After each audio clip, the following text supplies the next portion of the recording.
Hello everyone, I am Dr. Debabroto Bera. I am a cardiologist and electrophysiologist at R.N. Thakur Hospital, Mukundapur. Today we are talking about leadless pacemaker. So leadless, we know about pacemaker, every one of us almost know about pacemaker. Pacemaker is a small device which helps to maintain the heart rhythm and it prevents bradycardia. So it prevents the heartbeat to go below a rate of 60. The patients who are having blackout, syncope, these are the devices which helps in patients maintaining the quality and quality of life. So what happens in pacemaker, there is a small battery which is kept just below the clavicle bone, just beneath the skin, and there is a small wire which is called lead. That wire is placed inside the right side of heart chamber.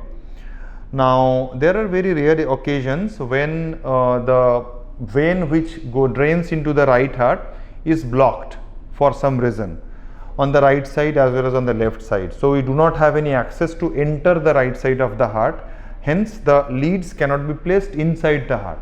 In those patients we can use something called leadless pacemaker, that is, there is no wires to the pacemaker, and that looks like this simple capsule or medicine which we take is slightly larger than this capsule.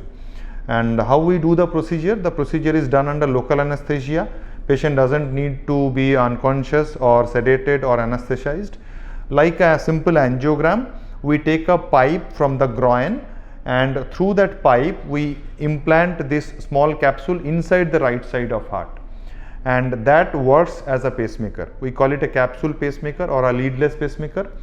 There is one disadvantage: the device is almost 3 to 4 times expensive than a usual pacemaker which is routinely or conventional pacemaker. There is another couple of advantages on the other side.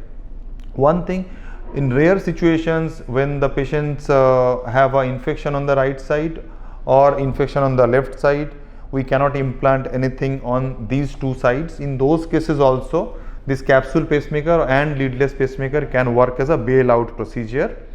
Secondly, this is a very percutaneous procedure. There is no incision on the body and we can implant just from the groin, and patient can be admitted on one day. On the same day we can do the procedure and the next day the patient can go home walking.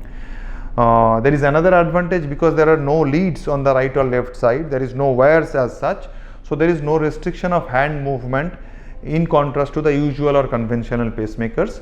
The battery's longevity is pretty good, it varies from 12 to 18 years. Hence I would say this is a very innovative and new technology which should be adapted, and we are doing these cases regularly.